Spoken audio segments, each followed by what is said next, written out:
So right now our block stations are the stick in the front. Right. What's the step? And the pillow. And the pillow, yeah. So why don't we run through those first, just like 3 or 4 with each one. I think it's an interesting thing to note that a lot of the best players in the world, when they have block stations that they use, may use the same block station for months at a time or even years at a time. And when I watch amateur golfers play, they use a block station to do the same mechanical thing for like a day or a week at most and then switch it. And you know, like Tiger with the tees with the putting, he's been doing that for like 20 years. Like Mary might have to do this as her block station for years, you know, just as the main practice, and then we might just tweak little things along the line. But the goal isn't necessarily to have this out, you know, of the practice. The goal is to find what are the couple of things that you can do in practice and focus on that are simple, that make steady progress over time. So I don't think a lot of people do that. Like, don't have a couple. Like, we've had these 3 block things for months. I just checked my Instagram. I've had this block station since May. Yeah. Yeah. You know, and to me that's a good. So that's a sign to me that we're going in the right direction. Yeah. We may obviously always tweak things within the stations, which we might today too. But lots of the same things as this is the recipe for success. Okay, let's see this here. Is that how vertical you're putting it? Yeah. All right, go ahead. You gonna miss that thing? We'll see. All right, let me put a ball in there. Take your setup again. Jeez, you miss it every time? 90% of the time. All right, so I probably more realistically, I'd like this about here, which is going to feel like a joke to you then at this point. Right. Take your setup. So one thing I want is when you keep your hands on it, when you do your follow through, I want this to be far enough away from you where you would never hit it with your hands. Okay. So you're like teetering on the edge of a thing, a problem there. So just have it a little bit more, put it a little farther away from you. The point of this isn't that your hands travel this way, it's that the club travels this way. You with me? Okay. So probably I'm going to put it even a little more forward. So it's like halfway through the shaft. Okay. You with me? So prevent any kind of injury. And then second, let's take your setup again. That's all that we need in terms of swing direction, in terms of where the stick should be. Let's go over why I'm saying that. Keep your hands on again. So basically in your follow through, for you with our swing direction, I'm going to want the club to be, eventually it's going to be more along like your hip line with rotation, but for the sake of this drill for our swing direction, it should be more so parallel to your toe line for you with rotation. Okay. So if your toe line is like this, right, your feet are like here, like this, if I extended that forever, I want the club to be about on that line. Right there. So the only purpose of the stick is to make sure that you're far enough this way about on here. Okay. Not like out there. Yeah, not anymore. In the beginning, you may have had to have more of an exaggerated, like way out this way, but not anymore. Okay. Yeah. So let's do one with that. Should I do like half swings and then put a stick there on with my toe line and see if I finish there? Can I add that to this as a layer? Maybe. Okay. Maybe. I thought you were going to ask me a different question. I was going to give you bonus points, but that's okay. So this should feel like not really in your way, which is okay. Or does that feel more in your way? It feels a little more in my way. Interesting. Actually. Okay, go again.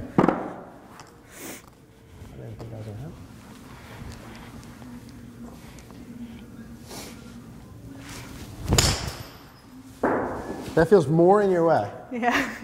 Huh. All right, do another one. I feel like I can't do a follow through. I don't know. So I'm cutting it short.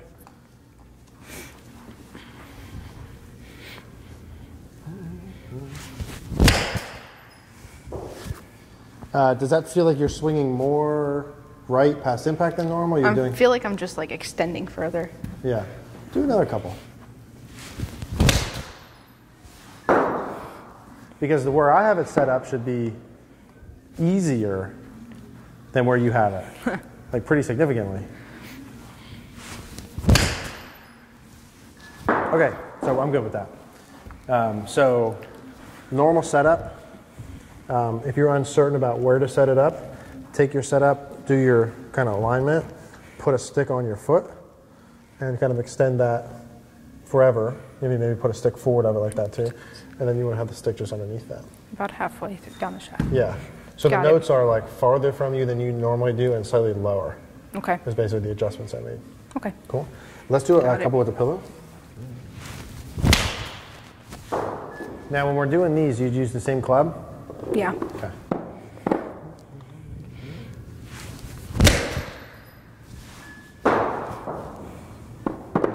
That's beautiful.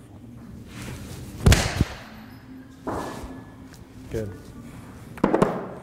Mary, you should be shooting like, dude, I'm telling you this year, you're like close to even par. I hope so. Your swing looks good. It looks I really, hope so. really good. Thank you. Really good.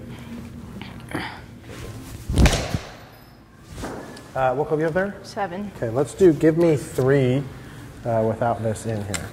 Well, actually, With the 7? let's go over the step. Let's go over the step. Explain to me what you were saying with that. When I was doing the setup, move it 2 inches, about 2 inches forward, and go like this, step into it. Right. But I don't think it's putting any pressure on this leg.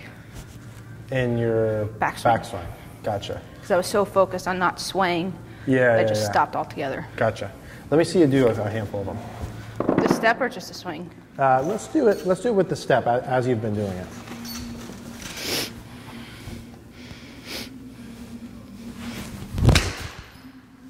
Because I do really like that as part of your routine for the dynamics, what it trains in. I like the how you can do that athletically too. I think that's going to lead to over time a bunch of good things. We could tweak that to where like you don't get so far forward on your left so soon, and maybe switch up how you do it a little bit. Let me watch you do a couple more. Because I do in general like you having something like this in there. Okay. One little tweak we can make, which can kind of remedy that issue, let's switch spots, is like right now we're doing it normal setup.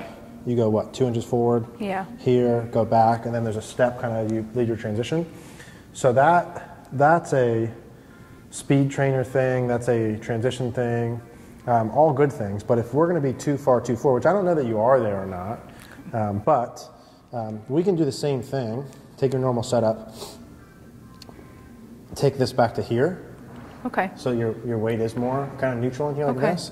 And then from this position, you can do a little backswing and then step from there. Now, if I do it this way compared to your normal, what's the difference? You have more weight starting out on your back foot. And you're kind of presetting that Okay. here.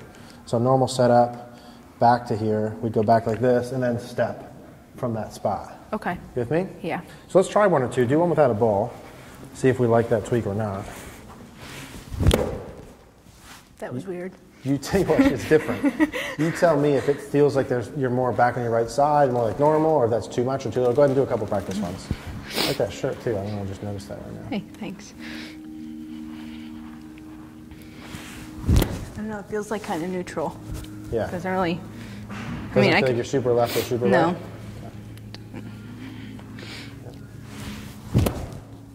Cool. Go ahead and do a couple with that. So go normal setup. Shouldn't have to shift the ball forward for this one. Just get your feet back there and then go.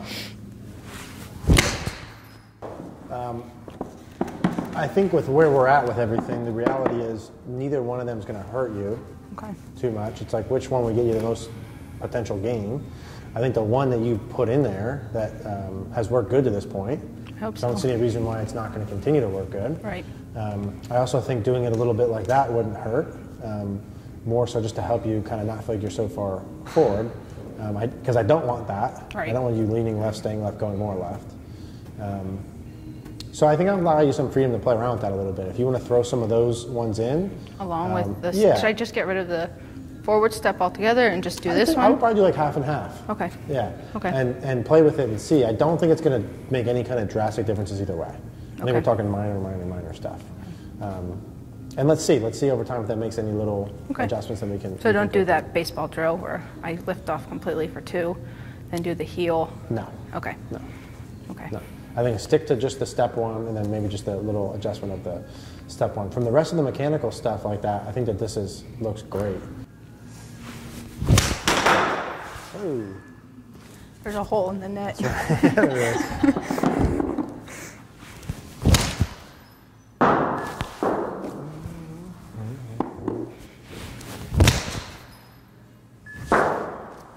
I mean, those should feel good, They like do. solid. They do. They Okay. sound good too. Yeah. Yeah. Because sometimes I see you practice, or like I get some messages, and I don't know what goes on, like when I'm not there for those days, but there seems to be, outside of like you're just going to have some shitty days. Yeah. And maybe you get shitty days and you overreact to them, and you're not like... Possibly. Yeah, I mean, the reality is you don't know what it's like yet to be at a level where you shoot even par on a regular basis. And that you can do that and hit a lot of shitty shots and have a lot of bad results and still shoot good scores with Manage that. it. Yeah, so I think that that's as much of it as actually like, man, your mechanics went off or there's other stuff to do or whatever. It's just like you getting okay with like one day a week during your practice just might be shitty. Yeah. And you might get a bad stretch of whatever and you just come back and do the same thing, you know, the next day. Like that 9-iron bump and run stuff like that when that day like was all over the place. Yeah. Like I have that too, you know. Can you remedy it and how quick can you do it? Right. Right, you do it by the next practice. That's still goal accomplished. So I think you look really good here. Let's do one more with that iron.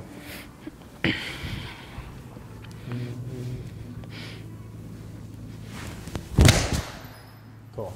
Because the only little thing that I see here with all this stuff, because it looks fantastic, the only little thing as we go is we're going to get more specific with the ball pattern and the direction where you hit your misses. That's not something that we're going to spend a ton of time on and utilize right now, because I don't think it transfers very well, quite frankly, from in here in the net to outside. So I really want you to spend your time on the things that I do think transfer well, which is hitting a chip shot and landing it where you want. Right. Is the trajectory control, block station putting, not a ton of speed stuff, but short distance make percentage, and just general block full swing stuff. That's why I purposely wouldn't done that on the driver stuff because I don't think that transfers that much. Right. I think that once we go back outside, hopefully in like a month and a half, then we still need to do the same things. We'll decrease the volume in some of the areas like chipping, and probably some of your putting stuff too, maybe. And we'll increase some time with your full swing where you do your block stuff, probably a little less. And we're going to really increase the skill stuff. Missing on certain sides of the pins, hitting your irons multiple distances, on course practice, driver pattern, having a one-way miss, like that sort of stuff, which we're semi-building in, but that needs to be built in more outside. When you can see the ball pattern. Yeah, exactly.